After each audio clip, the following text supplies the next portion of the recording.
Boa tarde a todos e todas, né? Sejam todos e todas muito bem-vindos, né, ao seminário do Departamento de Física da Universidade Federal Rural de Pernambuco, né? Hoje nós temos como convidado o professor Marcel Novaes, né, da Universidade Federal de Uberlândia, né? Agradecer enormemente ao Marcel por aceitar o convite, né, estar aqui hoje. Vou falar um pouco aqui da carreira, né, do Marcel. Vou aqui fazer entrei no currículo aqui para fazer uma cola aqui das coisas, né? Então, o Marcel, ele fez a graduação, né, na Universidade de São Paulo. Foi em São Paulo ou foi em São Carlos mesmo? São Carlos. São Carlos, né?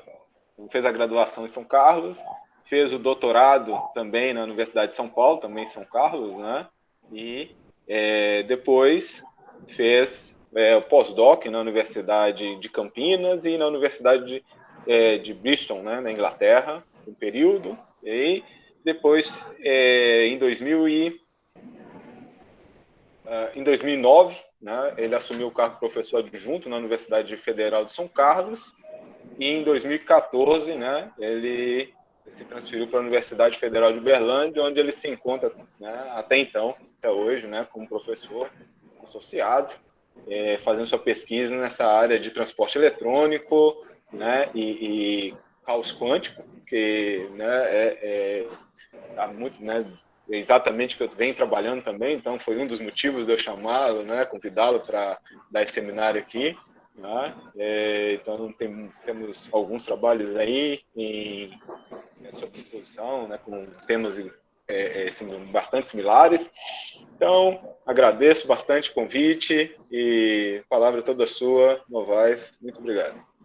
Obrigado. Eu que agradeço o convite e a presença de todos. Gostaria de dizer que é sempre um prazer estar em Recife, mas infelizmente não é o caso dessa vez, né? Eu vou então compartilhar aqui, né?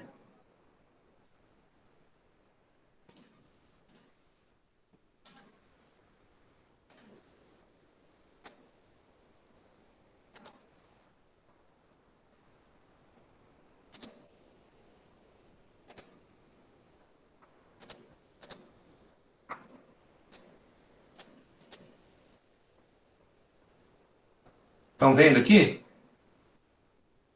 Estamos sim. Ótimo. Então, esse é o título que eu passei para o Anderson, a abordagem semiclássica de sistemas quânticos caóticos. Vou dar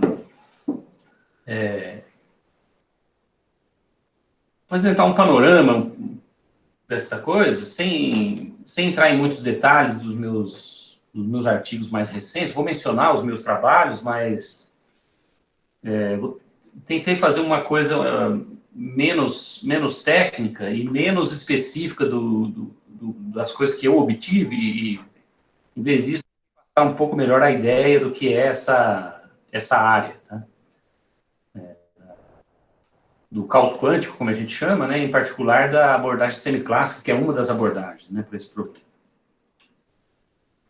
Então, a motivação que eu daria é que o caos, ele está por toda parte, né? Não preciso justificar muito a importância de se estudar sistemas caóticos, né? Isso é mais ou menos evidente, quer dizer, o caos é muito fácil de encontrar com esses sistemas caóticos, né? Então, é natural que se queira investigar sistemas caóticos. Então, aqui eu vou dar esse exemplo, que é um dos mais simples, né? Que são partícula livre em duas dimensões, em diferentes geometrias. Então, em vermelho você tem a trajetória da partícula, e em azul a região na qual ela está confinada, né, a caixa, certo? Então, a linha vermelha é uma linha reta, simplesmente, né? E quando a partícula bate na fronteira aqui, ela sofre reflexão especular.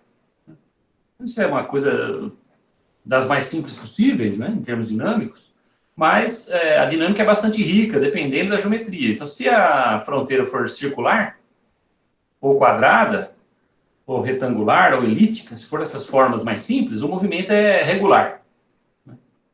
O movimento é regular. Se a fronteira for genérica, ou se for coisa um pouco diferente, né, você vai ter um movimento caótico. Então, alguns casos famosos de sistemas caóticos são esse aqui, que é o bilhar de Sinai, que é uma junção, né, de uma fronteira quadrada com uma fronteira circular, um obstáculo circular dentro da região quadrada. Você tem aqui a colisão com esse objeto convexo, né, ela provoca uma abertura de trajetórias, o que leva a um movimento caótico. Esse aqui, que é o chamado bilhar esses formatos todos são chamados bilhares, né, porque lembra uma mesa, uma bola, né, batendo dentro de uma mesa, né. Esse é o chamado bilhar do estádio, de certa forma também é uma junção de uma forma quadrada, que seria aqui o miolo, com abas circulares aqui na ponta. Aqui você tem um mecanismo diferente, né? Aqui você tem uma fronteira convexa dentro, aqui você tem uma fronteira côncava, né? Mas mesmo assim, os dois são caóticos, né? E esse é um outro bilhar chamado bilhar do cardioide, que também é caótico, né? E você pode também investigar sistemas abertos, né? Aqui você tem uma coisa tipo fliperama, né? Você tem obstáculos, né? E a sua partícula está sendo injetada aqui, essa linha horizontal é a partícula chegando, né?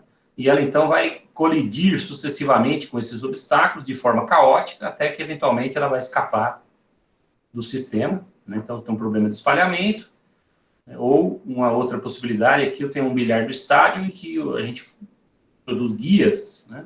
E aí eu injeto a partícula aqui, ela bate, fica presa aqui dentro durante um tempo, depois escapa, né? Isso aqui é uma simulação numérica com milhares de condições iniciais, né? Aí a gente considera que nós temos aqui um problema de transporte, né? Os sistemas abertos, eles têm um parâmetro a mais em comparação com os sistemas fechados, que é o tempo de permanência, né? Quando eu injeto uma partícula aqui dentro, ela vai ficar um certo tempo presa e depois ela vai escapar. Então, se eu quero falar de caos, né? Se eu quero que a natureza caótica da dinâmica seja importante, eu preciso que esse tempo de permanência seja grande, né? Porque se a partícula entra, pinga 2 vezes e sai, isso não é caos, né? Então é isso. Esse aqui é o contexto, né? São sistemas caóticos, na sua versão fechada e na sua versão aberta, certo? E a pergunta é, qual é a quântica disso? Quais as consequências do caos para as propriedades quânticas, né? Então, nós podemos, por exemplo, olhar os estados estacionários, né? Resolva a equação de onda com condição de contorno de Dirichlet. Se você fizer isso, você vai ver que a diferença é dramática, né? Aqui você tem os autoestados, né, do bilhar circular, que são funções de Bessel, né? E aqui você tem os estados estacionários do bilhar do cardioide. E aqui são pareadas funções de onda com a mesma frequência. Então você vê que obviamente, as funções de onda do bilhar circular, elas são separáveis, é um produto de uma parte radial com a parte angular, então tem uma estrutura muito simples, né? Enquanto que o bilhar genérico não é separável, obviamente, né? E a estrutura dos estados estacionários é muito mais complicada, em particular, eles são mais ou menos uniformes, né? Eles preenchem todo o espaço uniformemente, uma espécie de ergodicidade quântica. Ou seja, todos os pontos e todos os momenta são igualmente prováveis, né? Isso que é a ergodicidade quântica. Então, vistos de longe, esses autoestados são uniformes, né? Tem, grosso modo, né, um valor constante em todo o espaço-fase, né, todo o espaço. E se você olhar bem de perto, eles são funções aleatórias. Mas eu não vou entrar em detalhes sobre o tratamento de estados estacionários, não é esse o nosso tema. Em vez disso, nós vamos falar de autovalores. Então, no caso de sistemas fechados, nós vamos estar falando de níveis de energia. E nos sistemas abertos, probabilidades de transmissão. Essas são as quantidades de interesse. Por favor, se alguém tiver alguma pergunta, pode interromper a qualquer momento. Okay? E nós vamos estar interessados no limite em que a H cortada é muito pequena, né? O limite semiclássico. E no caso de sistemas abertos, como eu disse anteriormente, né, o tempo de permanência é muito longo. Eu quero que a partícula fique bastante tempo ali dentro, porque senão não é caos, né?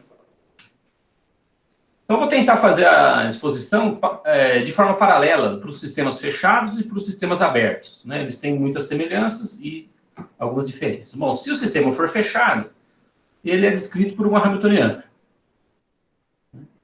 A Hamiltoniana é uma matriz ou um operador autoadjunto, hermitiano.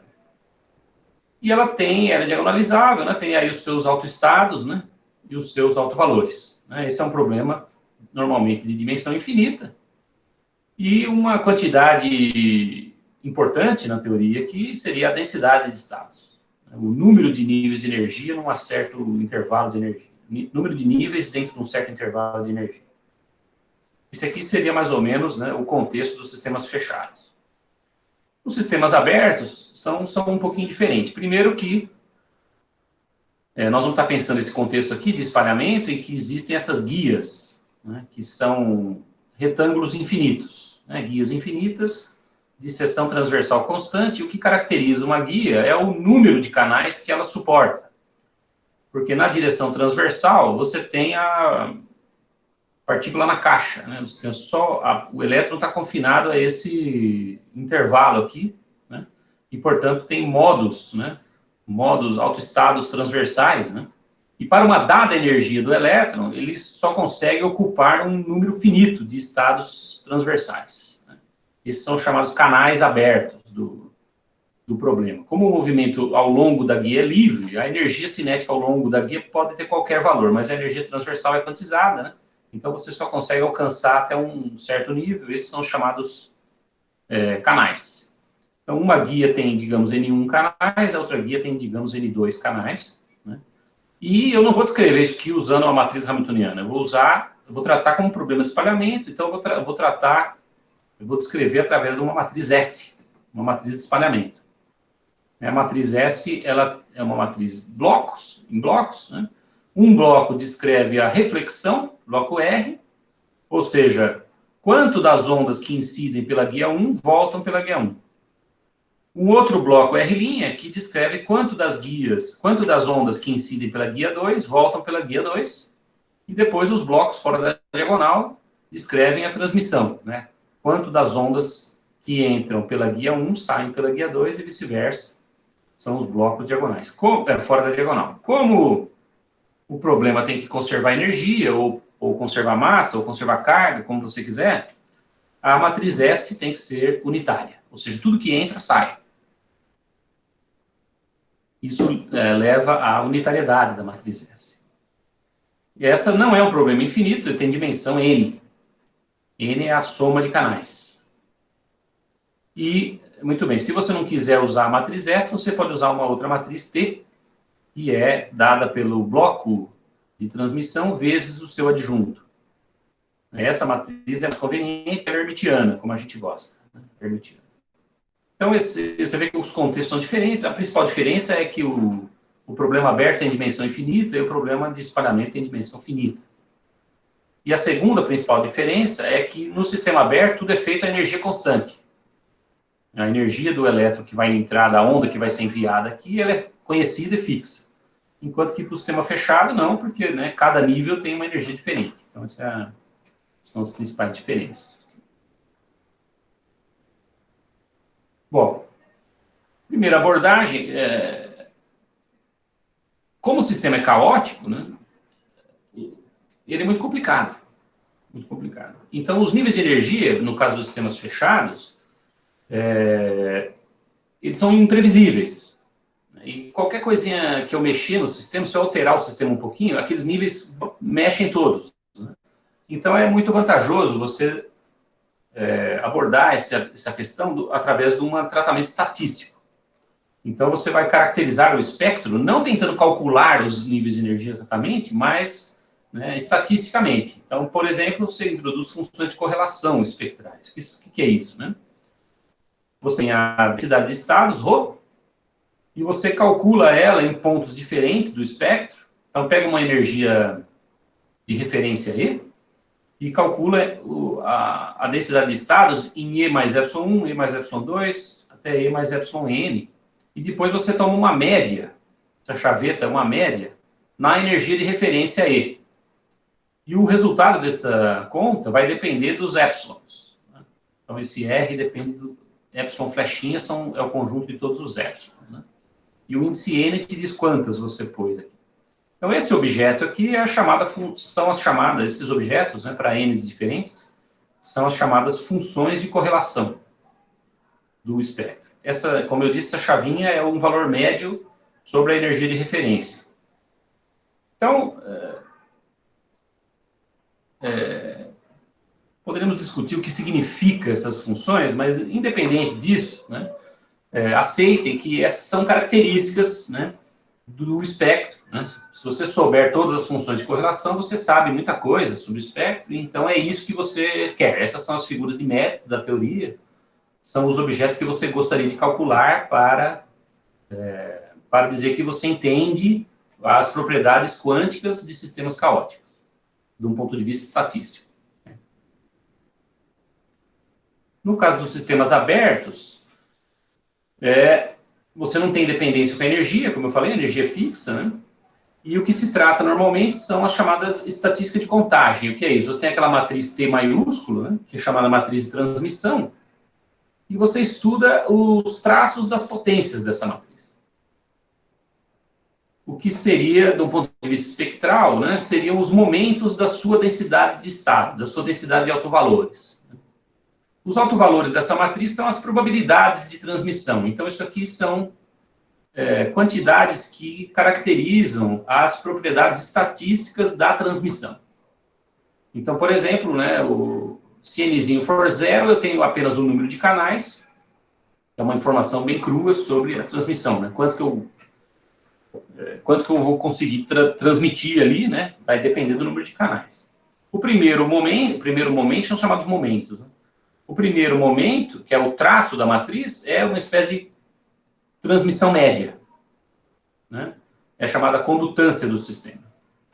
Se você pegar o M1 e subtrair o M2, isso é chamado ruído quântico. Não dá para entrar em detalhes sobre a física dessas quantidades, né? Mas, mais uma vez, eu peço que vocês simplesmente aceitem que essas quantidades caracterizam a estatística do sistema, né? Caracterizam o transporte de alguma forma. Então, aqui, as figuras de método da teoria são essas quantidades aqui. Aqui também tem uma média, mas é uma média... Bom, enfim, não vamos nos preocupar com detalhes. Muito bem. Então, na presença do caos, né, essas quantidades possuem comportamento universal. O que significa isso? Elas dependem apenas da presença ou ausência de simetrias. Se eu ignorar o spin do elétron, elas dependem apenas da presença ou ausência de simetria de reversão temporal. Ou seja, não depende de detalhes do sistema. Todos os sistemas, né, eles vão ter as mesmas propriedades estatísticas. Isso é análogo a dizer que, quando eu jogo um dado, a probabilidade de que saia o número 1 é 1/6.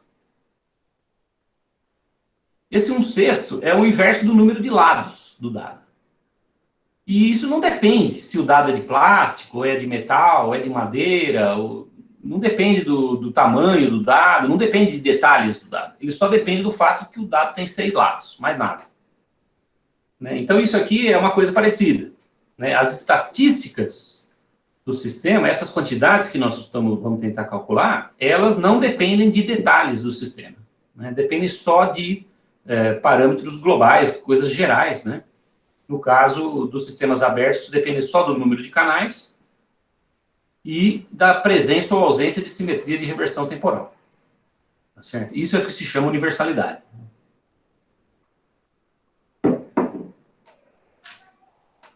Bom, então uma abordagem a esse tipo de problema é a abordagem que faz uso de matrizes aleatórias. Né? Temos aí o Anderson, temos aí o Murilo, que entende melhor que eu. Essa teoria de matrizes aleatórias, ela parte da hipótese, né, que que os sistemas são tão complicados que as matrizes que os descrevem, seja a hamiltoniana, no caso dos sistemas fechados, ou a matriz S, no caso dos problemas de espalhamento, elas são imprevisíveis.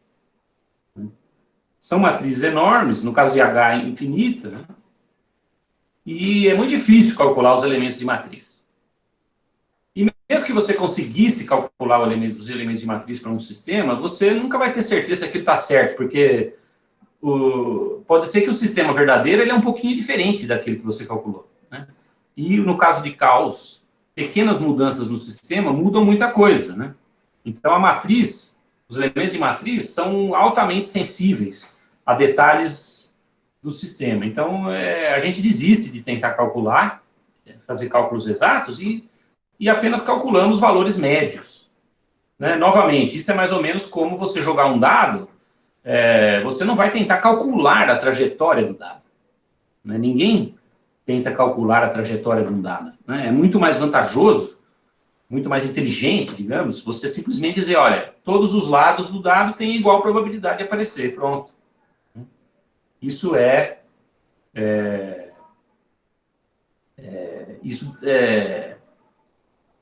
realista, né? E é vantajoso, porque a partir dessa hipótese você consegue fazer outras coisas, né? Então essa é a ideia. Vamos supor que os elementos de matriz são variáveis aleatórias e vamos calcular médias, né? Então eu simplesmente sorteio, né? Sorteio os elementos de matriz e vejo qual é o comportamento médio. E aí torço para que isso bata com a experiência, né? Então, no caso de sistemas fechados, eu sorteio os elementos de matriz aleatoriamente, mas eu tenho que respeitar que a hamiltoniana tem que ser hermitiana, né? E se houver simetria de reversão temporal, ela tem que ser real e simétrica. Não tenho que respeitar muito mais coisa além disso, né? Eu posso, por exemplo, escolher a distribuição de probabilidade que eu quiser. E é comum que se escolha a distribuição mais simples, que é a gaussiana. Se você fizer essas escolhas, é possível obter fórmulas para as funções de correlação. Então, esse problema aqui, das matrizes aleatórias, ele é solúvel. Você consegue calcular essas funções, né? Não vou falar sobre isso, só estou mencionando. No caso de sistemas abertos, como eu falei, a matriz S tem que ser unitária, né? Isso dá origem aos chamados ensembles circulares. Não vou entrar em detalhes, há uma conexão com teoria de grupos. E, de novo, você consegue resolver o problema totalmente, ou seja, uma fórmula para aqueles NN, né, que são os traços das potências da matriz de transmissão. Você consegue fórmulas explícitas para essas quantidades. Então, a partir dessa abordagem de matrizes aleatórias, o problema praticamente é totalmente solúvel e já foi resolvido há muito tempo. Existem fórmulas explícitas para tudo que você queira saber. Esse problema tem uma história longa, eu vou só mencionar dois artigos que são mais ou menos da mesma época. Esse aqui é de 1983, esse é de 1984. Aqui é Sir Michael Berry, Semi-Classical Mechanics of Regular and Irregular Motion. Então, já tratando o problema do caos quântico. 1983, então 38 anos atrás, né, se eu não me engano aí na conta. A partir de uma abordagem semiclássica.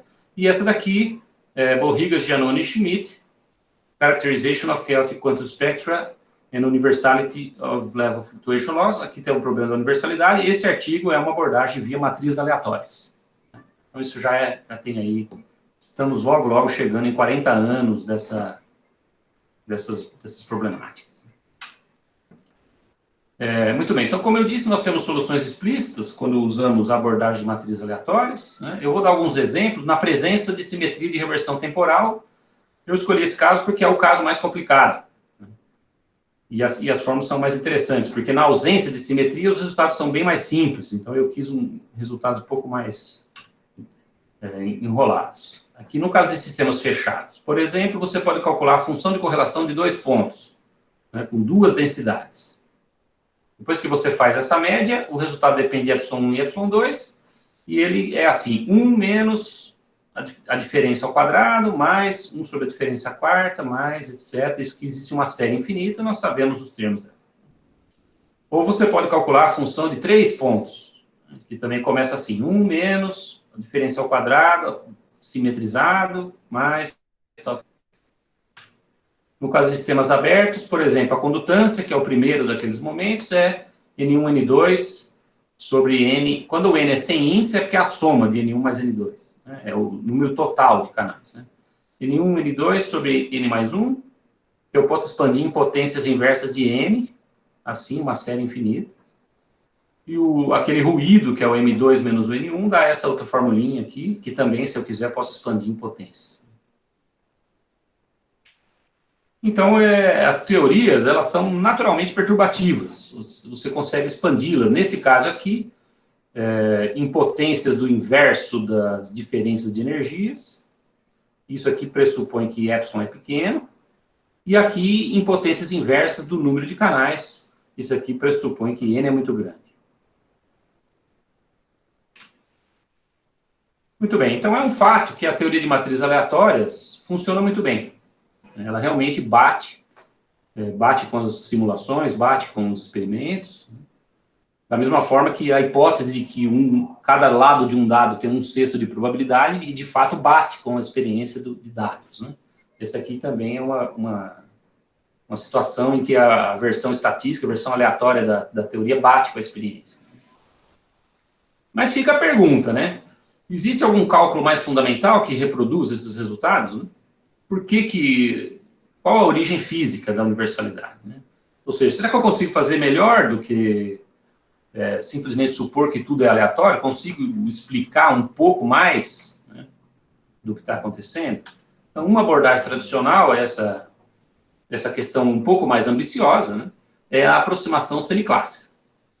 Nessa aproximação, os elementos de matriz da Hamiltoniana ou da matriz S são expressados em termos da dinâmica clássica.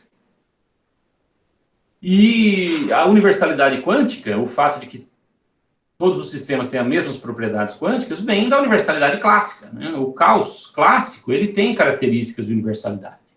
Né? Por exemplo, trajetórias longas são ergódicas no sistema caótico.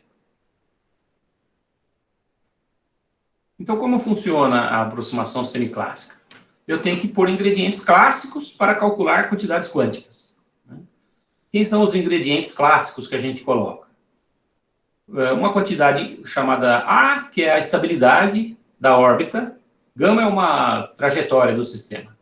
A de gama é a estabilidade da trajetória. Não vou entrar em detalhes, tem a ver com o expoente de Lyapunov. Né? S de gama é a ação da trajetória, que é a integral de PdQ, essa todo mundo conhece. E T de gama é o período da trajetória. Esses são os ingredientes que eu preciso colocar na teoria. E aí, como que funciona? Para sistemas fechados, funciona da seguinte forma. Você tem uma coisa chamada função de Green do sistema, né, que é o inverso de H menos Z. Os elementos de matriz da função de Green são escritos... É tipo uma teoria de Feynman, né, uma soma sobre histórias. Né, o elemento de matriz entre dois pontos é uma soma sobre todas as trajetórias que vão de um ponto a outro. Cada trajetória contribui com uma amplitude que tem a ver com a sua estabilidade e o seu período, e uma fase que tem a ver com a sua ação. Uma vez sabida a função de Green, a parte imaginária do traço é a densidade de estados, e se você substituir essa soma sobre trajetórias nessa equação aqui, você obtém essa expressão de densidade de estados como uma soma de dois termos, um termo suave, um índice W, porque é conhecido como termo de Weyl, e um termo oscilatório, que é uma soma sobre órbitas periódicas. P são órbitas periódicas. Isso aqui é o que se chama a teoria da fórmula do traço de Gutzwiller. Foi proposta por Gutzwiller no começo dos anos 70. Certo? Então já é bastante antiga. Então a densidade de estados, ela tem aqui uma parte suave que dá a densidade de estados média. Para o oscilador harmônico seria reta. E uma parte oscilatória, porque, claro, hora você tem estado, hora você não tem. Então, se você olhar a densidade de estados numa escala bem fina, ela é altamente oscilante. Né? Esses termos de alta frequência, ou oscilantes, eles estão ligados com as órbitas periódicas do sistema clássico. Nos sistemas abertos, mais ou menos parecido, você tem os elementos da matriz, também são dados por trajetórias, só que agora são trajetórias de espalhamento, né? Elas entram por um canal I de incoming e saem por um canal O de outgoing, né? Então são trajetórias que entram no sistema, passam um tempo e saem. Não são órbitas periódicas, né? E cada trajetória entra com um fator B, que eu não expliquei quem é, não importa, é mais ou menos parecido, é primo desse A, né? Tem a ver com a estabilidade também, e a fase é a ação, mesma coisa. Lembrando, né, que a matriz S tem aquela estrutura de blocos, e a matriz que nos interessa mesmo é aquela T, que é quadrática no bloco. Então, o elemento de matriz da T, ela envolve uma soma dupla, porque cada elemento da Tzinho é um elemento da S, é uma soma sobre trajetórias, né? Aqui, como eu tenho 2 T's, eu tenho 2 somas. E aí eu tenho, então, a trajetória gama, trajetória sigma, né? Ação da gama, ação da sigma. Tudo isso aqui vai me dar um elemento da matriz Tzão. Então, essa é a teoria semiclássica do problema. Obviamente que eu passei, assim, bem por alto, não tem como ficar explicando os detalhes disso tudo, né?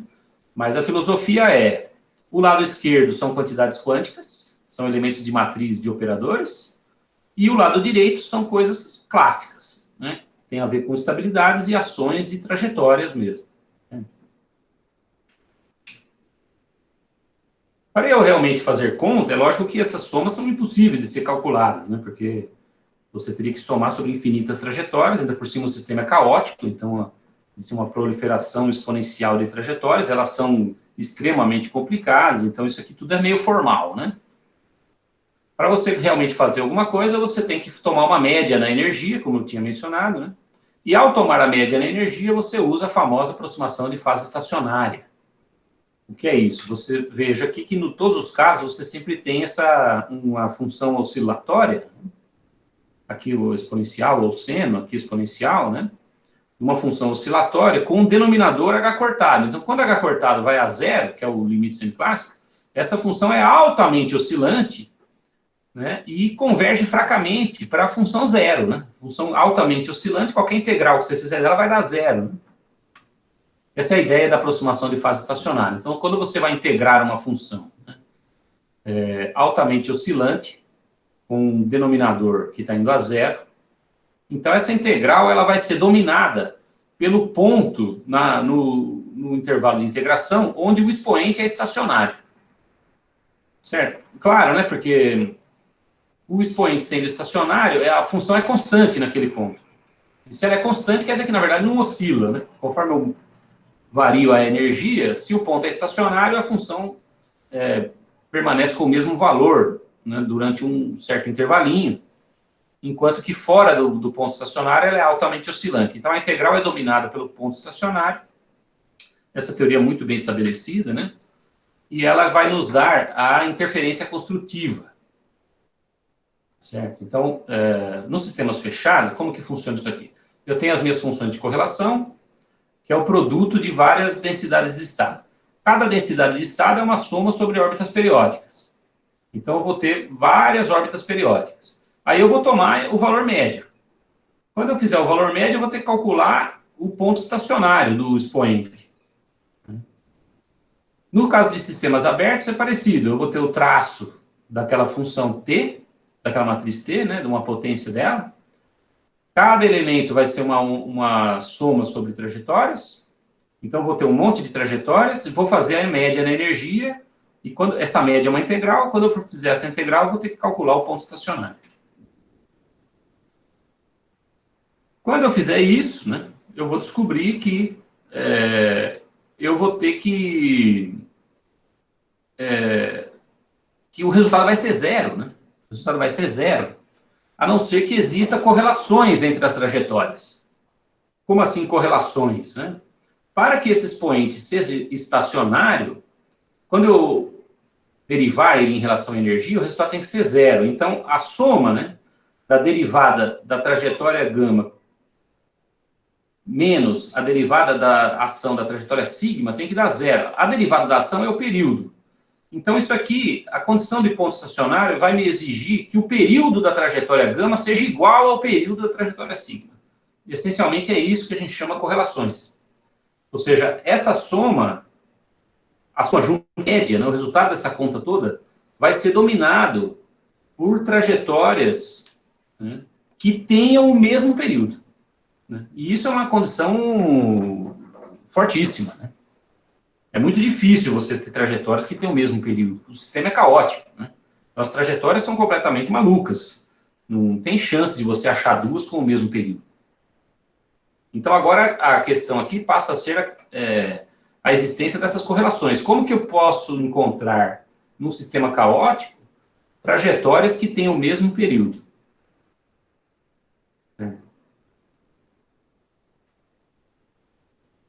Bom, o caso mais simples são trajetórias idênticas, né? Se gama e sigma forem a mesma, então, trivialmente, elas têm o mesmo período. Isso é muito simples, e isso foi o que o próprio Michael Berry fez décadas atrás. O problema é como ir além disso.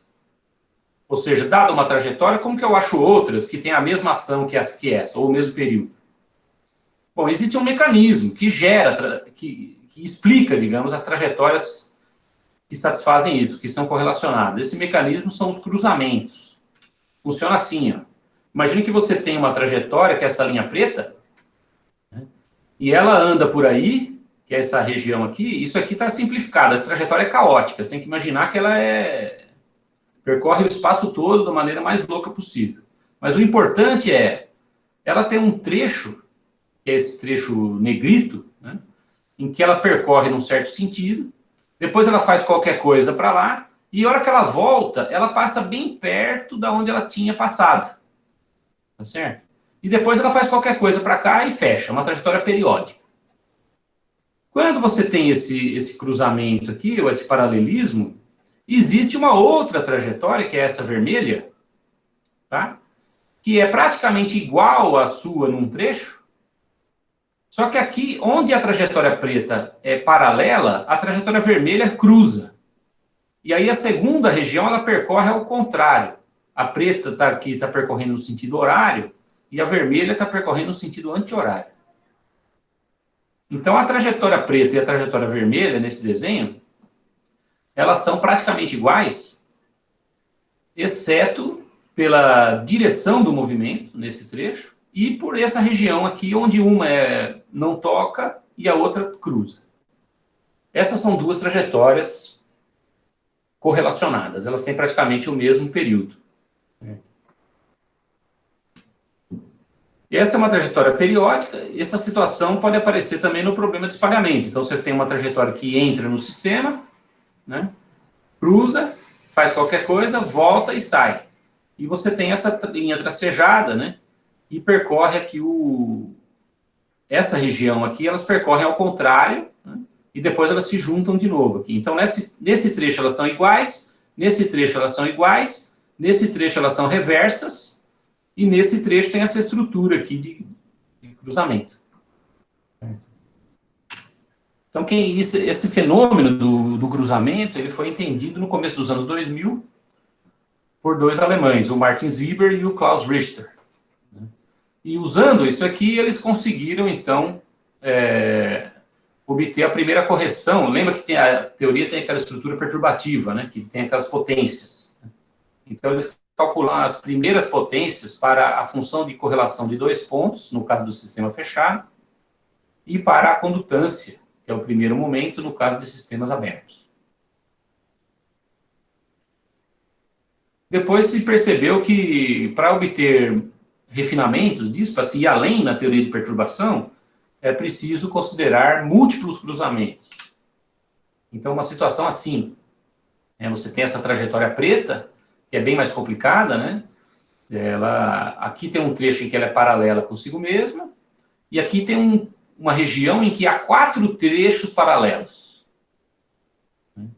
E a trajetória vermelha, ela tem essa reconexão aqui, e aqui ela tem uma reconexão mais complicada, uma permutação, né, em que o primeiro trecho conecta com a outra ponta do quarto trecho, o segundo trecho conecta com a outra ponta do primeiro trecho, enfim, existe uma reorganização da dinâmica aqui nessa região, desse encontro quádruplo, né? Isso aqui foi entendido também por uma turma de alemães, o grupo do Fritz Hack, que infelizmente faleceu há pouco tempo, né? Então, na primeira metade aí dos anos 2000, eles avançaram essa teoria dos cruzamentos, né? E, de novo, nos sistemas de espalhamento é semelhante. Você pode ter várias trajetórias e elas podem se tocar em diferentes pontos, ou mesmo ter uma situação tipo essa, em que há vários trechos paralelos, ou uma generalização da ideia de cruzamento, que é uma permutação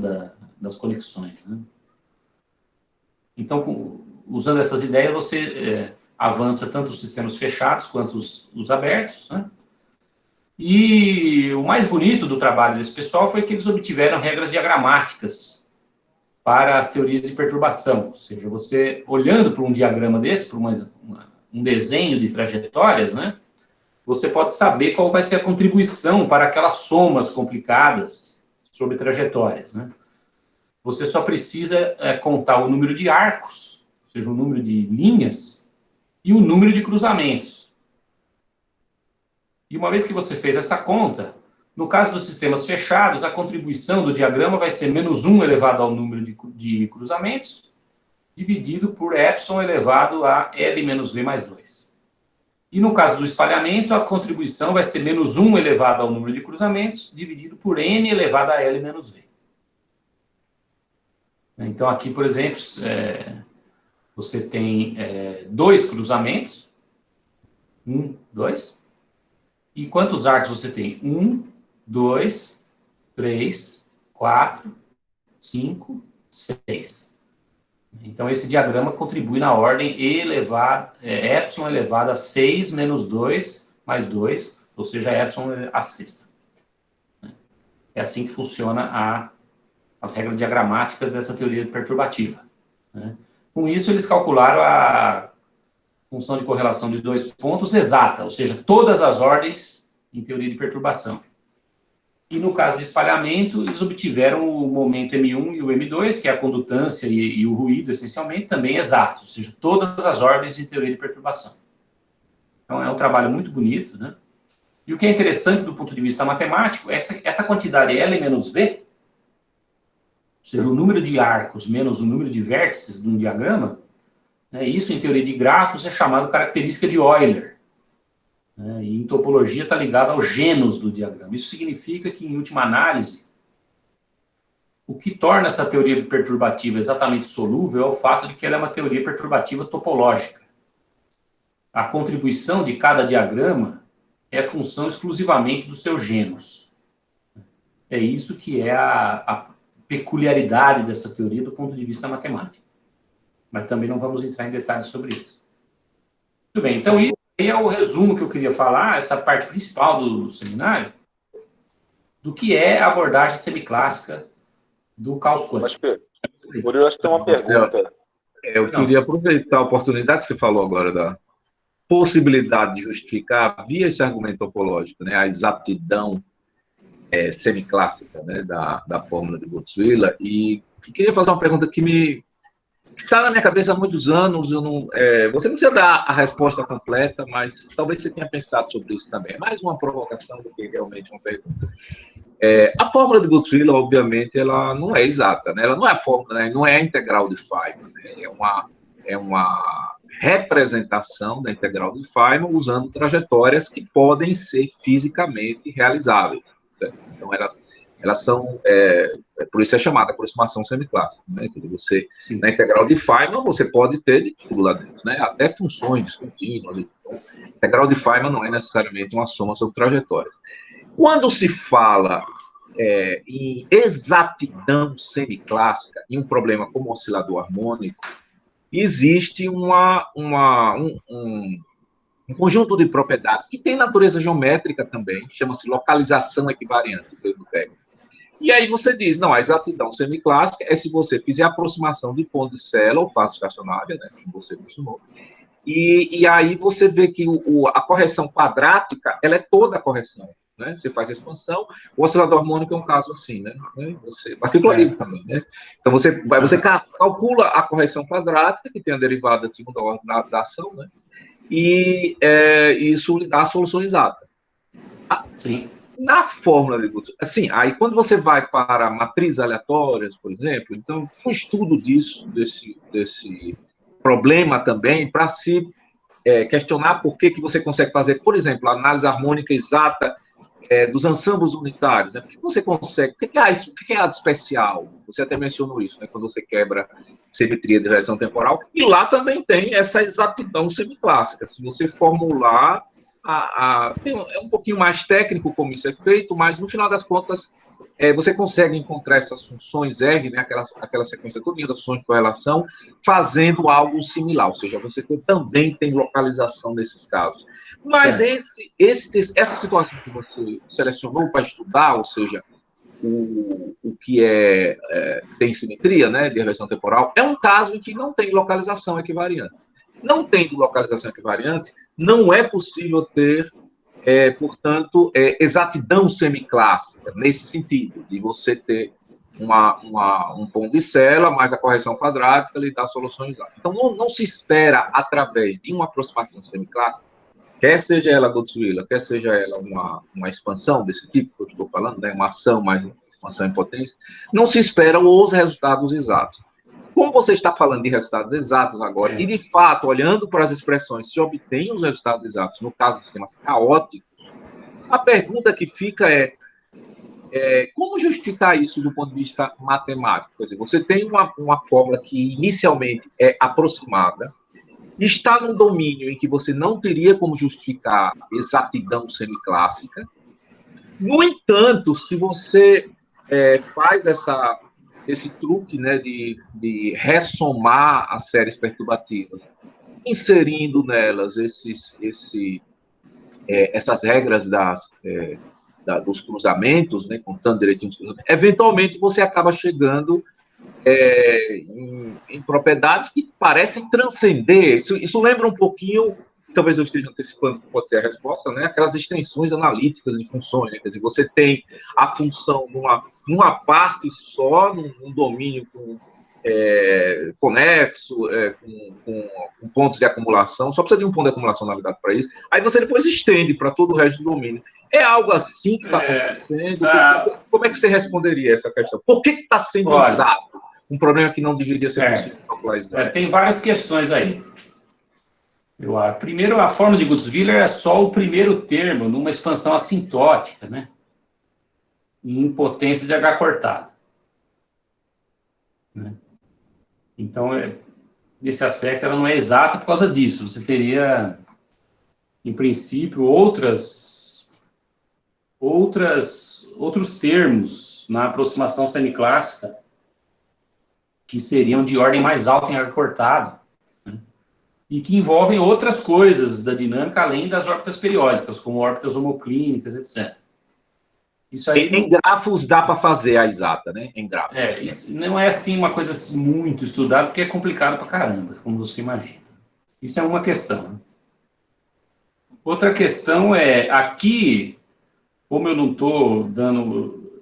Já está um pouco fora do meu domínio também, mas como eu não estou dando um seminário assim, muito preciso para especialistas, eu não estou entrando nesses detalhes, mas aqui, na verdade, esse exato aqui tem que ser lido com cuidado, porque as funções de correlação, elas têm essa parte que eu escrevi, que são inversos de potências de épsilon, mas elas têm uma outra parte também, partes oscilatórias, né? Que são funções trigonométricas. Então, pelo menos no caso da simetria de reversão temporal, existe essa diferença entre os termos oscilatórios e não oscilatórios. Né? Essa teoria, do jeito que eu estou descrevendo aqui, só descreve os termos não oscilatórios.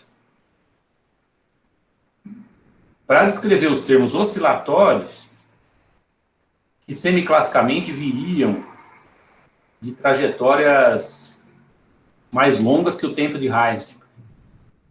Aí a teoria é diferente e ela vai mais ou menos por esse caminho que você está falando, sim. Você antecipou bem, eu acho, porque tem essas questões de ressoma, né, e de... mais ou menos como... Até o nome é parecido, é inspirado nisso, aquela teoria de Riemann-Siegel, né? que é uma abordagem da função em que você mistura zeros grandes com zeros pequenos e constrói uma teoria que é explicitamente unitária. Porque, em princípio, aqui não é óbvio que quando você somar esses diagramas, a matriz S vai ser unitária. São aqueles truques de Barry e Keating, né? Isso, existem esses truques aí que você sabe melhor do que eu e tem, sim, a ver com isso, realmente. Né? Agora, aqui, quando eu estou falando exato, né?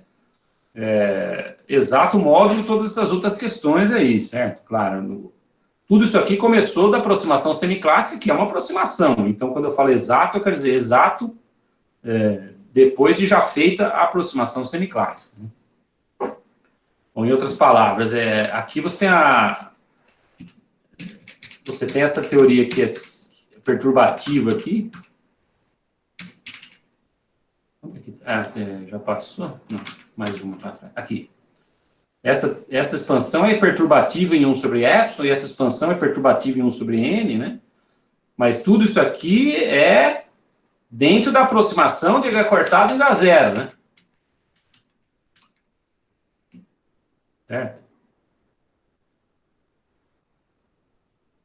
Então, o tratamento do limite H cortado em H0, ele é aproximado. E uma vez que foi feita essa aproximação, aí você cai nessa teoria perturbativa.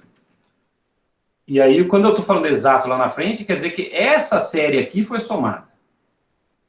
Né?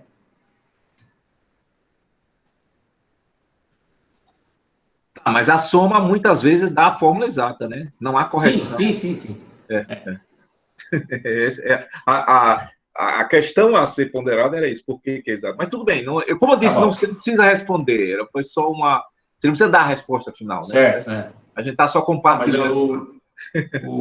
Nesse caso dos sistemas fechados, o que eu posso te dizer, não sei se você já sabia disso ou não, mas é isso, que duas coisas. Primeiro, as funções de correlação têm termos oscilantes e não oscilantes.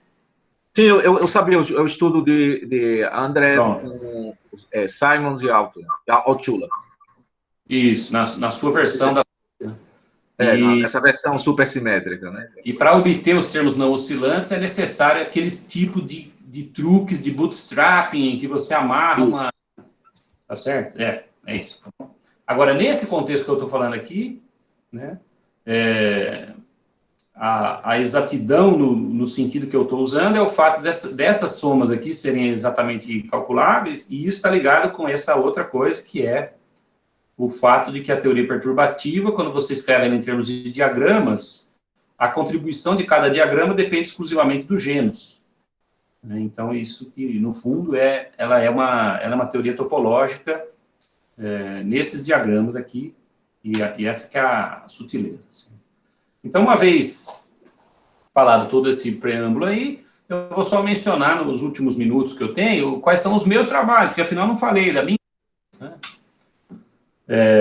Então, aqui, rapidamente, né, em 2008, eu fiz esse trabalho aqui com Berkolaico e Harrison, Full Counting Statistics, isso significa as estatísticas do transporte em cavidades caóticas a partir de correlações de ação clássicas, que é o que eu acabei de falar, né, que é somar esses diagramas aí, certo? Então, nesse trabalho nós obtivemos todos os momentos, mas só em primeira ordem, em 1 sobre n.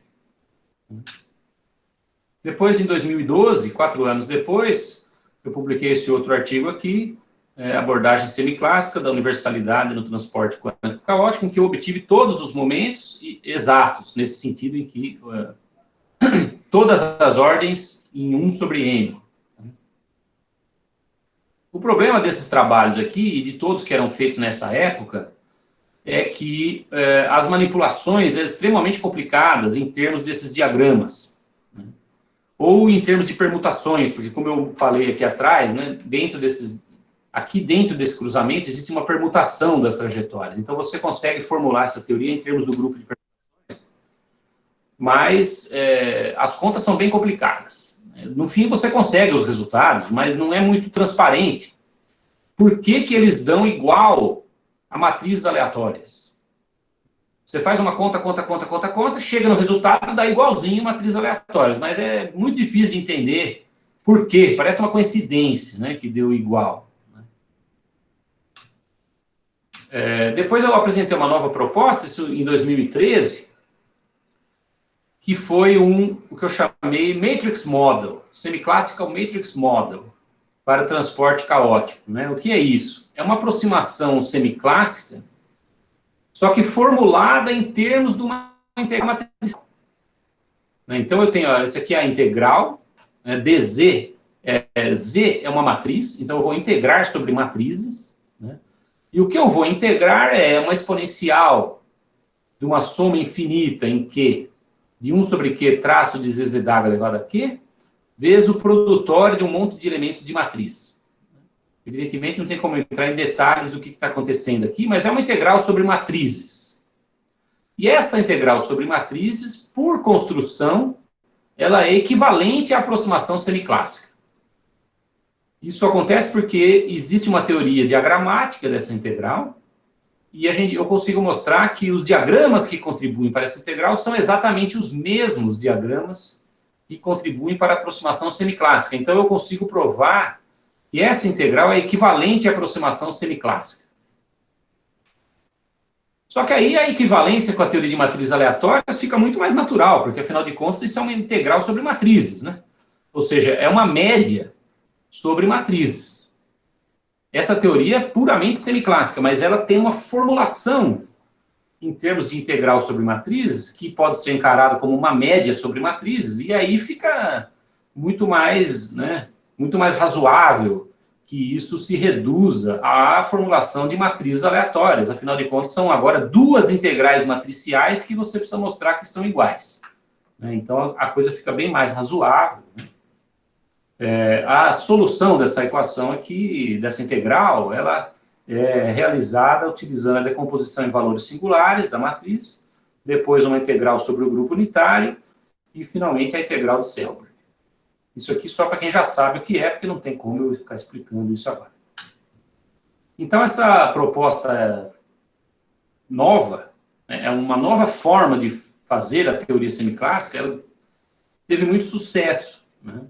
Com essa nova fórmula, eu, então, consigo mostrar a equivalência com a teoria de matrizes aleatórias muito mais facilmente, sem toda aquela complicação dos diagramas, das permutações, etc.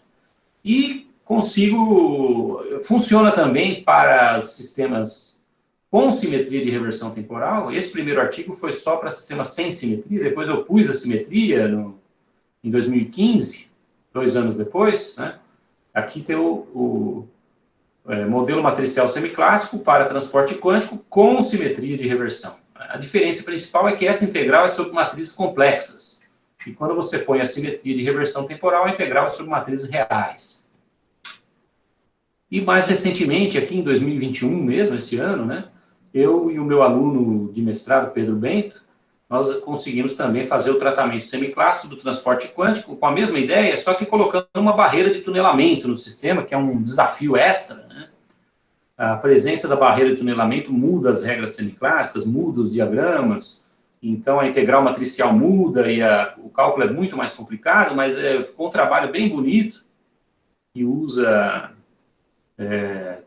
uma teoria linda de matemática discreta, de teoria de representação do grupo de permutações e polinômios simétricos, e eu gostei muito desse trabalho do Pedro. Ele defendeu o mestrado dele há pouco tempo, inclusive o Anderson foi da banca dele. Então, aqui nós temos a inclusão da barreira de tunelamento nesse problema, e essa ideia depois eu levei para sistemas fechados, né? Então, em 2018, eu publiquei 2 artigos com o Sebastian Miller, lá de Bristol, né? O cálculo semiclássico das funções de correlação espectral de sistemas caóticos. Esse primeiro artigo é tipo uma teoria geral. E depois, cálculo perturbativo completo das funções de correlação espectral para a classe de simetria unitária, ou seja, sem simetria de reversão temporal. Esse já é o mais específico, né? E aqui a gente consegue realmente calcular todas as funções de correlação, que é uma coisa que não tinha sido feita até hoje, até esse dia era só a função de correlação de 2 pontos, só o R2, né? Aqui nós conseguimos todos os RNs, né? Mas só quando não tem simetria de reversão temporal. Então, essa também é a aproximação semiclássica formulada em termos de uma integral matricial, que aparentemente realmente é a melhor abordagem desse problema. No caso de sistemas caóticos, a dependência com a energia torna tudo bem mais difícil, por isso que demorou muito mais tempo para a gente conseguir fazer. Mas, no fim das contas, parece que funciona. Então, a mensagem final é, décadas depois, comparado com aqueles trabalhos lá de 83 e 84, né, o tratamento semiclássico do caos quântico parece que está se completando. Essa é a minha mensagem. Obrigado. Obrigado pela atenção. Muito obrigado, Marcel. Ótimo seminário. Agradeço bastante e vou abrir aí para perguntas, né? Quem tiver perguntas, por favor, aí pode abrir o microfone e fazer diretamente aí com o Marcel. Dúvidas, questionamentos, esteja à vontade aí. Fazer perguntas aí.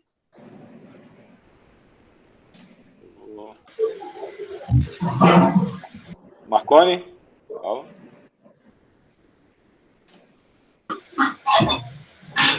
Olá, tudo bem? Tudo bom, Marconi? Como vai? Bom, vou fazer uma perguntinha.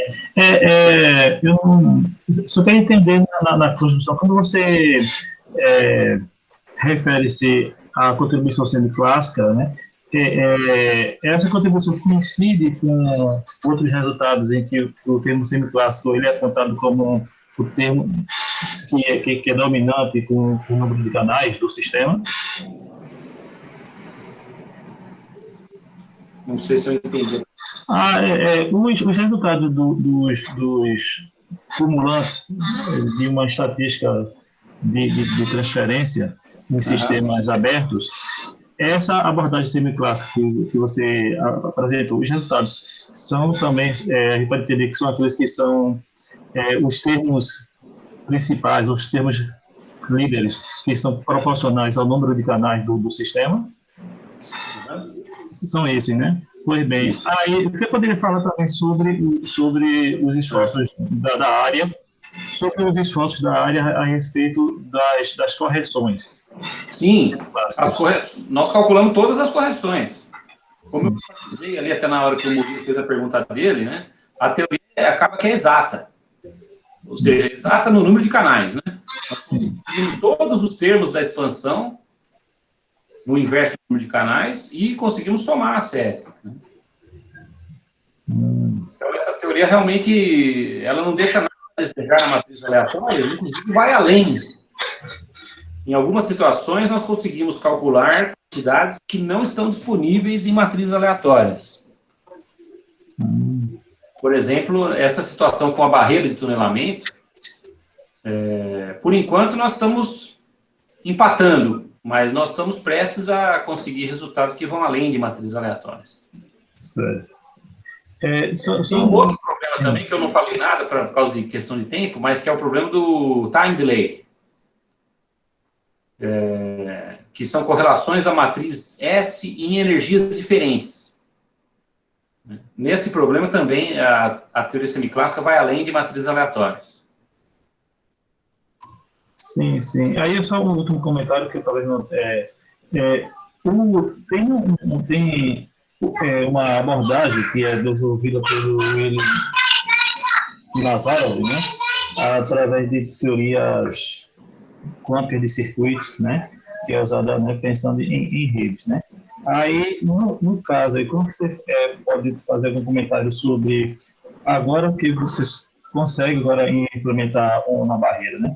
Agora, qual é a dificuldade? Você poderia comentar sobre qual seria o desafio para pensar em mais de uma cavidade associada no sistema?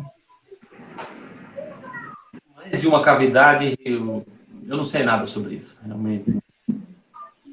Nunca foi a minha área de atuação, conjuntos de cavidades. Eu sei muito pouco sobre isso.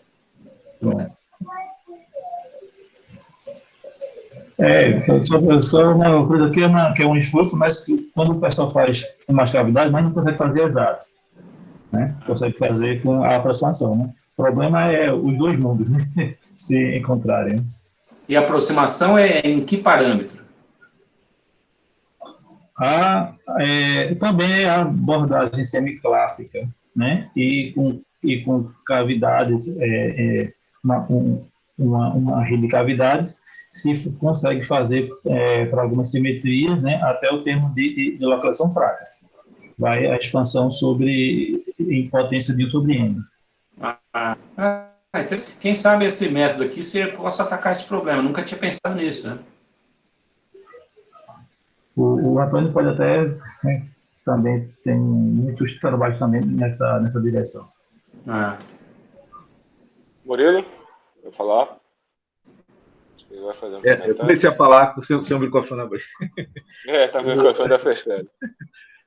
Não, eu ia fazer uma pergunta na direção que o Marconi fez, e eu acho que eu posso dar uma breve descrição que vai fazer o Marcelo entender melhor o contexto, né, da conexão entre o que ele apresentou e o que a teoria de circuitos, por exemplo, faz.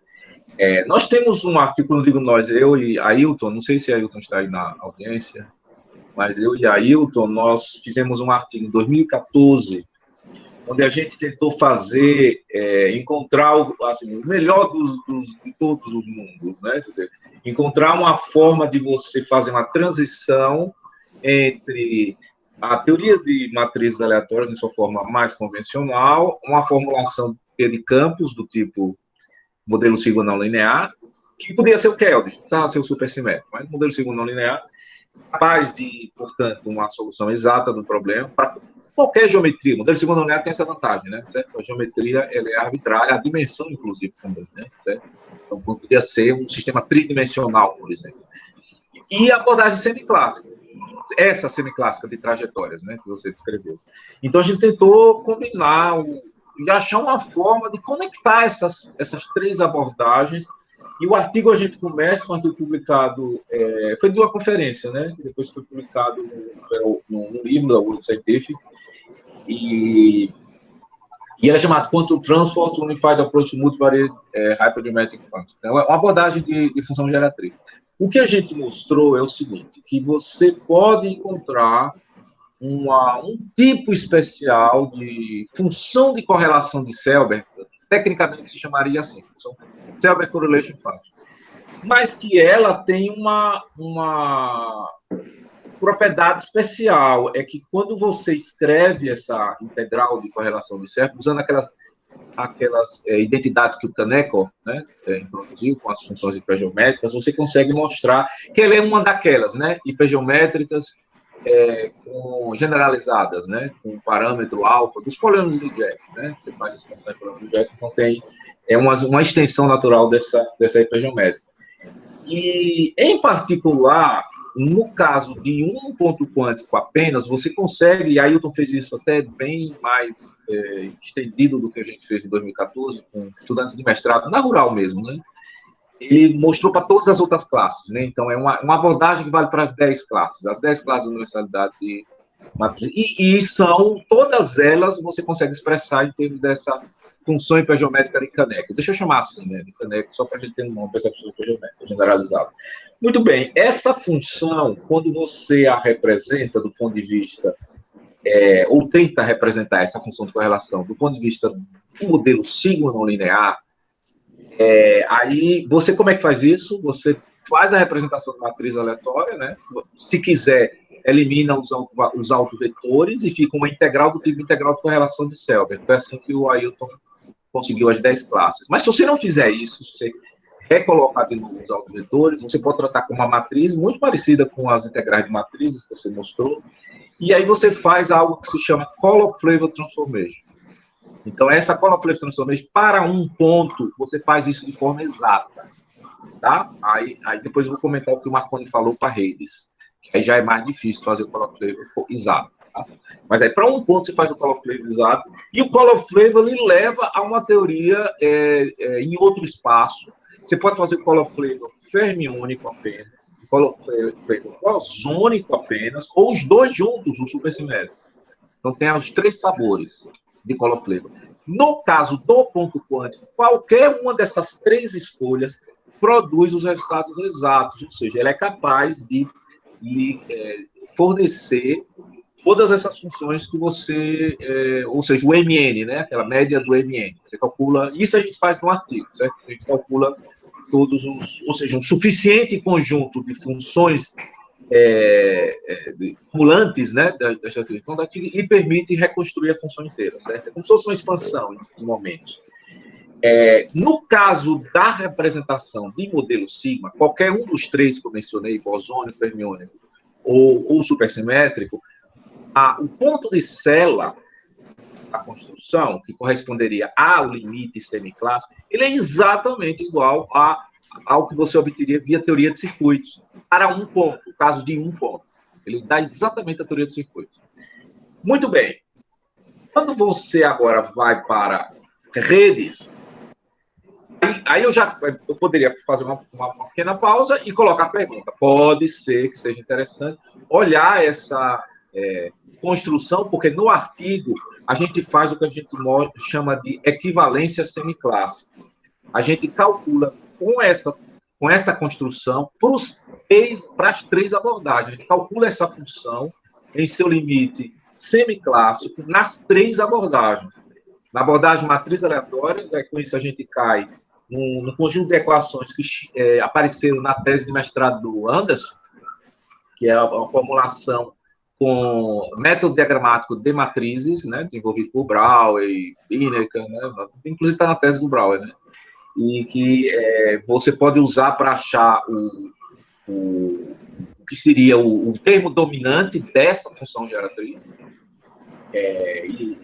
e pode fazer via teoria de circuitos, achando, portanto, a solução da teoria de circuitos também lhe dá o termo dominante dessa função, e pode fazer semiclássico. Curiosamente, semiclássico a gente achou meio pronto na literatura, mas sem a conexão, certo? Tinha sido feito já por um pessoal usando aí, eu não sei agora de memória o nome dos autores, mas a gente achou na literatura a solução semiclássica, mas não tinha feito a conexão. No final, a gente tem uma fórmula só que dá equivalência entre elas. Significa o seguinte: você pode, olhando apenas para essa função geratriz, saltar de uma técnica para outra, certo?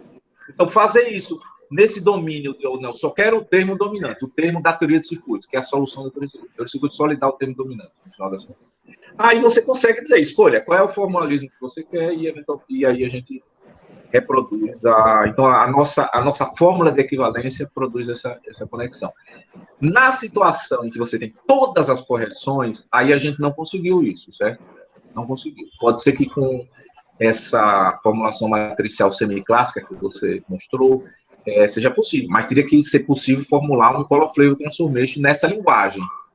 Eu não saberia, nesse momento, como fazer isso, mas se o color flavor existir nessa linguagem, aí se for possível, né, fazer o mapa exato, o color flavor relaciona a matriz aleatória diretamente com o modelo sigma, no limite zero dimensional. No limite em que você tem a rede, vamos considerar o mais simples, dois pontos quânticos, aí já não é mais tão trivial fazer essa conexão via color flavor. No entanto, a gente sabe fazer a versão supersimétrica exata da construção. O que não é óbvio é que você pode realmente fazer color flavors independentes em cada ponto e depois combinar. Na teoria de circuitos, tem uma regrinha para você combinar as funções de Green, de Keldysh ou supersimétricas, que vale aí para conectores arbitrários. Aí poderia botar essas barreiras de tunelamento, por exemplo. Então, é a fórmula que o Nazarov usou, está no livro dele, né, nas publicações dele, é uma expressão que ele dá a fórmula do conector, né? Conector entre os pontos quânticos. Você assume que o ponto quântico, a função de Green essencialmente é trivial, ela tem uma forma matricial meio universal, né? Você pode calcular, ela não tem dependência posicional, por exemplo. E isso reproduz matriz aleatória. É igual ao modo zero do modelo sigma não linear, supersimétrico ou os outros, né? Então, a função de Green ela só tem uma dependência estrutural do ensemble que você está, ou seja, na classe de universalidade. Mas, fora isso, ela é bem geral. E aí você pode incluir, se quiser, reservatórios com spin, com supercondutividade. Então, você pode estender bastante a construção desse aspecto. nas direções que se faz na abordagem semiclássica, ou seja, colocar o tempo de Ehrenfest explicitamente e fazer a transição quântico-clássico, de fato, certo?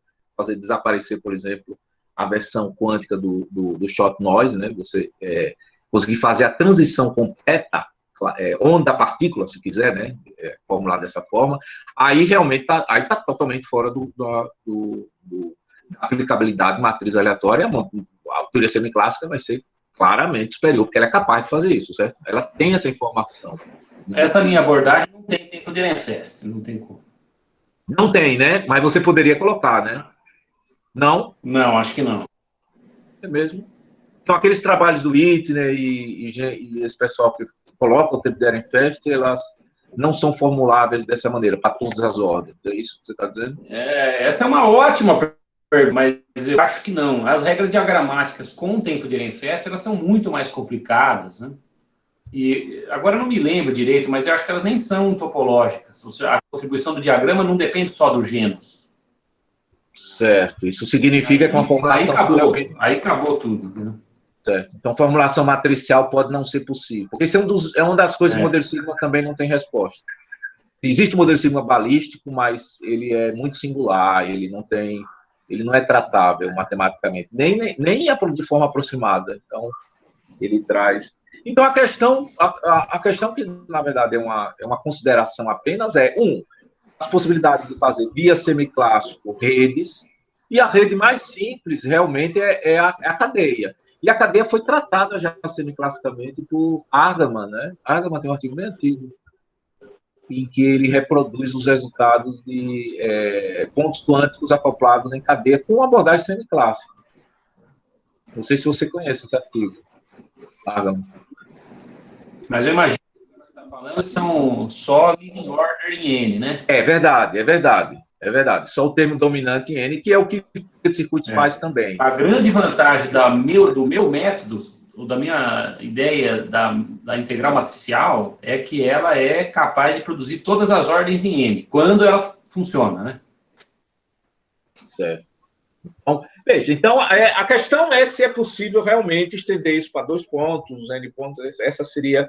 Começando com 2, né? Certo? Saindo de 1 para 2. Essa é uma questão. A outra é as outras classes dessa realidade. Eu colocaria, então, essa pergunta, já que o de N pontos, você já disse que não pensou muito sobre isso. E as outras classes, né? As outras 7 classes. Principalmente a classe quiral, que se fala tanto, porque ela tem conexão com esses sistemas topológicos, né? Que tem aí uma evidência muito grande. Bom, essa também é uma ótima pergunta. Até hoje eu só considerei a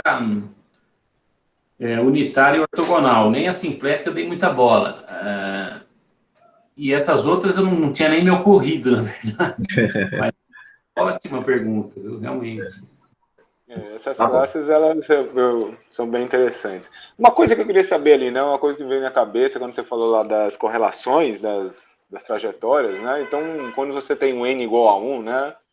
Você quer dizer que todas as trajetórias, você está dizendo que todas as trajetórias que compõem o seu sistema são correlacionadas.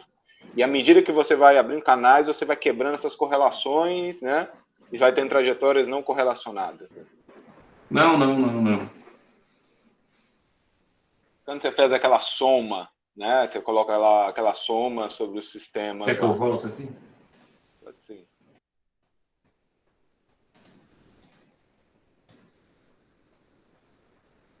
A série, quando você apresentou a série.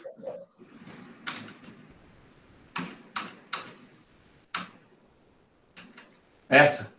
Não, lá na frente, de trajetórias mesmo. Que? Aí, esse slide aí. Esse. Não, o anterior. Esse daí.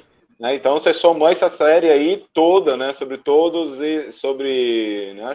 Se você somar todos, isso aí você tem um resultado exato, né?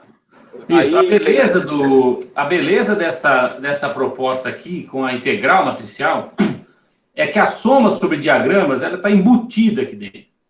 Uhum. Quando eu calculo a integral, por esse método que eu estou te falando aqui, eu não preciso me preocupar com a soma sobre diagramas. Né?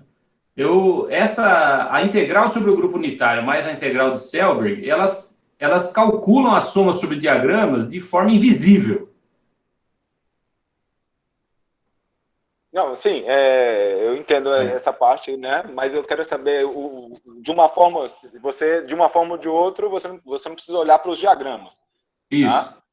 Você não precisa olhar para os diagramas, essa é a grande vantagem. Mas, Isso. se você olhasse, se você pudesse, né? Você não, né, você estaria pegando, somando todas as trajetórias correlacionadas. Isso, É isso que eu verdade. quero dizer, né? Então, seria o último caso, né? O último termo dessa exponencial, que seria o infinito, seria todas as trajetórias possíveis, todas elas correlacionadas. Isso que eu quero saber, né? Por causa que seria como se o n igual a 1 fosse o que seria somar todos os termos, né? Seria Quando ter você todas as fala n trajetórias. igual a 1, você está falando esse n aqui, ó. Não, o número de canais, desculpa. O nzão. Isso. O número de canal, o N1, N2, né? Por exemplo, o SN aqui. Esse. Então, se ele fosse 1, quer dizer que você teve que somar toda a série. Você não pode jogar nada fora, então todas as trajetórias são correlacionadas. E à medida que você abre um canal, né? Ou seja, N igual a 2, você possibilita que agora você tenha coisas trajetórias não correlacionadas. A maioria é correlacionada, mas algumas não são correlacionadas. Não, e não é assim que assim funciona. sucessivamente. Não. E assim sucessivamente. Aqui, as trajetórias sempre são correlacionadas, né? O número de trajetórias envolvidas é esse nzinho aqui. Então, aqui, por exemplo, eu tenho 4 trajetórias, então eu estou calculando o quarto momento, M4.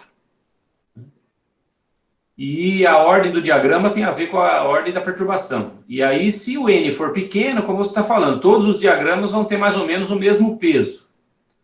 Enquanto que se o N for grande, aí a contribuição dos diagramas vai decair. Isso. Mas isso não tem a ver com as trajetórias estarem ou não correlacionadas, elas sempre estão, né? Não, mas para cada peso, né, você, por exemplo, aí 4 trajetórias, peso 4, certo? Então, você tem 4 trajetórias correlacionadas, né? Assim, né? Se você for para ordem 5, você tem 5 trajetórias e 5 trajetórias correlacionadas, e assim sucessivamente. Não, você está confundindo o número de trajetórias com a ordem da perturbação, eu acho. Não é isso. Não é isso Não, que eu então estava aqui, tentando entender. como eu estou dizendo, o número de trajetórias é a ordem do momento. Ah, tá. Então, se você, na verdade, é 2 vezes. Então, desculpa, é a ordem do momento, essencialmente. Então, se você for calcular a condutância, por exemplo, vai ser uma trajetória. Ok. Nesse desenho, uma trajetória. Sempre uma trajetória. Agora, a ordem da perturbação vai ser a complexidade do diagrama, porque ela pode ter vários cruzamentos. Isso, os números de cruzamentos, né? O número de cruzamentos vai te dar a ordem da trajetória perturbação. o peso está relacionado com o número de cruzamentos. Então, à medida que você vai abrindo canais, você vai diminuindo o número de cruzamentos, né? Então, você vai abandonando ordens, né? Você vai diminuindo esses cruzamentos. Então, o número de cruzamentos, por exemplo, condutância, que é uma única trajetória, ela tem o primeiro peso, o primeiro peso não tem, né? O segundo peso vai ter 2 cruzamentos, né? O número de cruzamentos ou correlações aí nesse negócio. Entendi. Ok. Então, você vai à medida cada peso vai diminuindo o número de conexões. Né? Isso. Certo. Ok. Outra coisa, né, voltando àquele, só para terminar meu comentário, essa questão realmente, eu não, até na defesa do seu aluno, isso não me veio, mas realmente essa questão, como vocês, aquela questão de vocês dividirem, né, colocar canais, né, pegar o guia, vai colocar 3 guias, né, o método de colocar 3 guias, você pega um guia e divide ele em 2, né, naquela discussão. Isso até me veio na cabeça, então você, na verdade, aumenta o número de guias, coloca 3, 4 guias aí no seu sistema, fazendo aquele truque, né? E isso me veio na cabeça até a tese do Sérgio, né? Acho que o Murilo pode até falar melhor. E aí, onde ele faz uma coisa similar, né, ao que vocês fazem classicamente, dividindo o guia, só que ele consegue dividir o ponto e fazer o ponto virar 2. Né, ou 3 ou 4. Então, a metodologia, de forma de pensar, é muito similar, né, do que do que como vocês fazem para colocar N guias, né? N guias num único ponto. Aí eu lembro que o Sérgio fazia isso na matriz espalhamento, só que ele dividia os pontos. Pode ser que algo similar a isso, né? Do jeito que usando como vocês fazem para introduzir guias, vocês possam adaptar uma coisa similar para dividir o ponto também em 2 ou em 3 pontos. Eu lembro que tinha uma coisa realmente foi bem parecido. Ô Anderson, agora eu me lembrei, você falando disso, existe um outro truque também do Sérgio, completando o seu comentário, e que depois, acho que você e Gabriel estenderam, generalizaram, que é fazer, o Francisco fez isso também, isso a gente está falando de 2010, mais ou menos, onde essas ideias estavam aparecendo, né, no grupo. E era fazer produto tensorial das matrizes S. Você amplia o domínio, mas muda a estrutura, ela continua unitária. Quer dizer, todas as propriedades elegantes, né, da matriz S, ela ganha uma, digamos, riqueza estrutural, certo? Ela fica com bloquinhos diferentes, mas você ganha informação geométrica. Se você pensar, a matriz de transferência obtida construída através da matriz S, você pode fazer a formulação matriz S ou matriz de transferência. Matriz de transferência, se você olhar para ela, também você pode olhar, fazer uma espécie de diagonalização, botar na forma polar, e sai os valores de transmissão do mesmo jeito. Você pode fazer via matriz S ou via matriz N. O que muda apenas que a matriz S, se quiser fazer um argumento de máxima entropia, é adequada para o argumento de máxima entropia. Mas uma vez tido um ensemble, no caso de você ter barreiras, é o núcleo de Poisson, aí você pode formular como você quiser. Mas se você formular como matriz de transferência, matriz M, é uma escolha, como eu disse, é uma escolha. Você ganha a regra do produto, que você não tem na matriz S. A composição de matriz S é muito mais complexa do que o simples produto de matriz de transferência. O produto de matriz de transferência lhe dá uma forma exata de você concatenar pontos. Então, quando o Francisco implementou isso no algoritmo numérico, a solução, ou seja, a representação dele com matriz de transferência e com matriz S era exata. E aparentemente, né, assim, né, obviamente que isso é só uma hipótese, né? Se essa concatenação pudesse ser aplicada, você ganha o que é mais importante no cálculo, né, que é a exatidão. Ela continua unitária, a lei de composição é correta, e todas as maneiras de decompor matriz S, ou seja, blocos da matriz S, em termos de expansão semiclássica, ou modelo signo não linear, ou o que quiser, né? Matriz aleatória, qualquer uma delas, numérico, como o Francisco fez, né? Fazer o cálculo numérico, simplesmente. Você gera números aleatórios, garante que eles estejam dentro de um certo ensemble, né? E aí você executa as operações. Mas ele fez isso, o Francisco, ele fez tanto pela fórmula do Markov-Wiener, como fez pela... Markov-Wiener é via hamiltoniano, né? Tanto pelos ensembles de matriz S, os resultados, obviamente, coincidem, né? E por isso se confiou que estava correto. Fazer isso via teoria de matriz aleatória só o primeiro, no máximo o segundo termo, né? A teoria perturbativa sim, mas eu estou dizendo, nesse contexto que o Marcelo está apresentando, com certeza. Fazer um cálculo completo, se for possível fazer concatenação tensorial das matrizes, o cálculo sairia provavelmente exato, 2 pontos de cálculo exato. Isso aí é inimaginável em qualquer outra teoria. Eu nem imagino. Não, supersimetria. Com supersimetria, talvez, né? Supersimetria consiga, poderia né? fazer. Mas uma teoria de matriz aleatória nem sonhando. Né? Isso aí fica como um pensamento alto, né? Certo? Isso aí até representar. Uma outra coisa, desculpe, Marcel quer comentar algo? Não, estou só escutando. Uma outra coisa que me veio à mente agora é a conexão com as integrais das integrais de Selber com as funções de Fox, né? As funções de Maia, se quiser, o Fox que é mais geral. Eu lembro de de uma conversa com o próprio Marcel, acho que, não sei quantos anos atrás, né, mas antes da pandemia, com certeza, né? E eu tentei olhar algumas dessas integrais que ele tem estudado, né, com matrizes, e vi que era possível, pelo menos nas dimensões não muito grandes, né? Eu não fiz o estudo para as dimensões arbitrárias, né? Mas em dimensões pequenas era possível conectar com uma transformada de Fourier de uma função de Maia, dessas funções de Maia. As funções de Maia também são a forma natural de representar essas hipergeométricas de Caneco. E aí pode estar a conexão. Por que eu estou dizendo isso? Porque as funções de Maia, elas são, para quem não lembra ou não conhece isso, elas são uma forma de representar. Eu agora botei como tópico obrigatório nos cursos de Física e Matemática, né? Então, eu estou ensinando a todos os alunos isso, que é representação de teoria de funções, né? Ela representa tudo, e é o Mellin-Barnes, né? Eu ensino o Mellin-Barnes do jeito que eu antes ensinava a série de Taylor. Qualquer função, você faz representação do Mellin-Barnes. A grande vantagem é que ela tem a série de Taylor dentro dela, né? Funções analíticas, né? Ou meromorfas. Você tem a série de Taylor dentro dela, e também, se quiser usar sintóticos, as representações, muda essencialmente a fórmula inversa de Mellin, da transformada de Mellin.